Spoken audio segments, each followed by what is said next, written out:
So, considering how surprisingly good yesterday's movie ended up being, how does Turning Red stack up against it? A lot, actually, because holy shit, what a movie this was! I thought Bug's Life surprised me with how good it was on rewatch, but then Lucas surprised me with how surprisingly good it was watching it for the first time. But then Turning Red pulled a 180 on me with how unbelievably great it ended up being.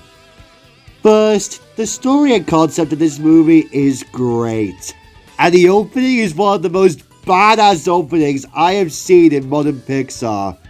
I love Malin. She's easily one of the best Pixar protagonists I've ever seen in recent years. She is definitely up there with the likes of Dory and Jessie and Looney in terms of my favorite female Pixar characters. And the trio that Malin is friends with, man, do I love these guys or what? In fact, I do.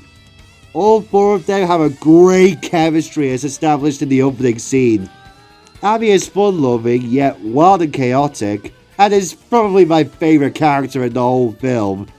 Miriam is caring and looks out and supports her friend, and is also easygoing, loyal, and a bit of a tomboy.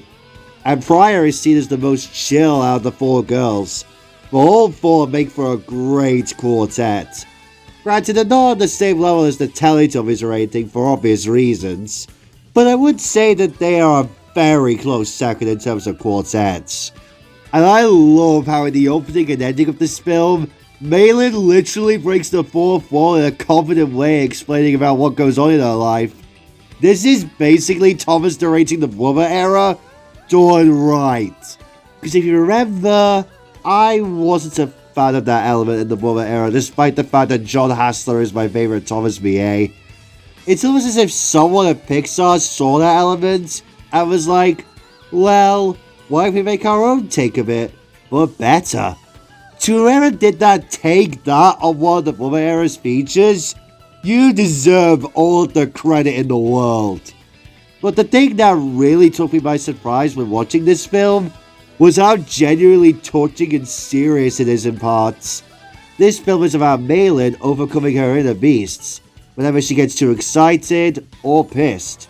It may seem tragic at first for Malin, but you really start to feel sympathetic for her, especially in the scene where Abby, Miriam, and Pryor tell her all about the 4-Star Town concert. And I love that scene where the trio help her get over her panda fear by staying calm and collected. That's something that I can totally relate to. When something in a video game makes me all the more frustrated, I sometimes can let my inner beasts out. I know, I'm one of those gamers. The more you know. Like, take Mario Kart Wii as an instance. Great game, but 150cc can be a bit of a challenge. Especially when trying to get at least a 1-star rank in every corp. And it can make me frustrated. I know I just compared a Pixar film to Mario Kart, but that's pretty much what Malin is going through in this film. Her frustrations. But that of course bites her in the butt later on in the film when she attacks Tyler in rage. And everyone sees her as a threat. Which really sucks to see because everything that was built up upon by the quartet was great. Like, that montage when the quartet try to raise all the money they can to get to the concert is probably my favorite scene in the whole film. It's just so funny and charming. And you really feel Malin's pain when she realizes that she pretty much let her friends down. She tried to not let her anger out, but she couldn't. And she betrayed them and made them heartbroken. And it was all because of her mother. Yeah, it's another case with the overprotective parent that we've seen with characters like Marlin, but it's at least a unique take. Because Megan is trying her best to keep her protected, and she doesn't want to let her go to the concert, which leads to Malin hiding it from her parents. All for that to blow up in her face after a rather wholesome scene between Malin and her father, and for Malin to actually want to keep her panda form, which enrages Ming, and it leads to a rather intense sequence once Malin gets to the concert. At first, it seems like a satisfying moment for her, seeing the band she and her friends wanted to see. It's like the equivalent of seeing someone like the Squid Sisters sing in the Splatoon series, or hell, even Bella in H2O's third season. All for that to go wrong once an enraged Ming in a giant demon panda form to show up, and pretty much ruin the concert. But only for Malin to bite Ming's arm in rage, and the entire panda squad trying to get her to the circle, complete with 4-Star Town singing on top of the ritual's song. This scene is awesome. One of the best climaxes ever in modern Pixar. In fact, probably the best we'll see so far outside of Cars 3's climax. And man, that scene where Malin confronts Ming about her inner panda is so sweet. The fact that she tells her about what her friends told her makes it all the more sweeter. And it all ends on a wonderful note. Malin keeps her panda form, while Ming, concerned about Malin's well-being, she is confident that she knows what she's doing. The story is very well told in my opinion. The whole concept of Malin turning into a panda by her emotions is actually a fun concept, and it's something new for a Pixar film. It's a shame that this film was released on Disney+, because I could have totally seen this concept being displayed on the big screen. Too bad we had to wait until 2024 to see this thing be released in cinemas. The animation for this film is great. I really love how it goes for the Chinese aesthetic. Yeah, Kung Fu Panda has done that before, but this is something unique aesthetically. By the way, I only just realized this as I was typing the script, that this film and Kung Fu Panda both have a Chinese feeling going for them, and they both revolve around pandas. Crazy, right? And the music for this film is also great. This is Ludwig Göransson's only contribution to the score, and he knocked it out of the park here. And the songs in this film are great. I did not expect to hear Billie Eilish in Nobody Like You, but he killed it with this song.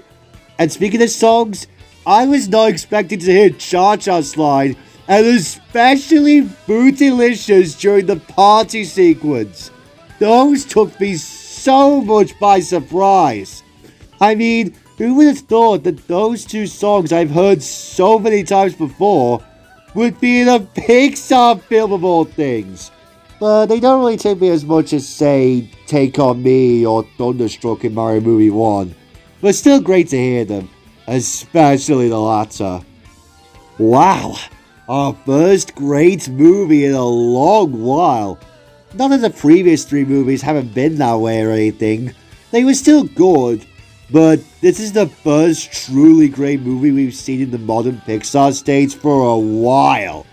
I mean, like I said, these movies are really surprising me with how genuinely good they are. Turning Red was a great movie, and it was definitely worth the couple-year wait for watching this film, and it has earned its place in the top 10 so far. It's at the very bottom of the top 10, but still in the top 10 nonetheless. And I think it deserves it. I think it's a fun film, with very likable characters, and a really silly but unique and fun concept. I would easily recommend this to anyone who loves pandas, and also for the Chinese culture as well. Definitely up there as one of the greats for modern Pixar.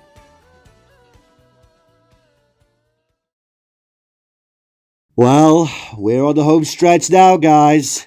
Only 4 films left to cover. Tomorrow's movie is Lightyear. The movie that I like to call Buzz Lightyear of Star Command, but on a bigger scale. What will this movie bring to the table? Will I find something in there that I didn't expect going into this rewatch?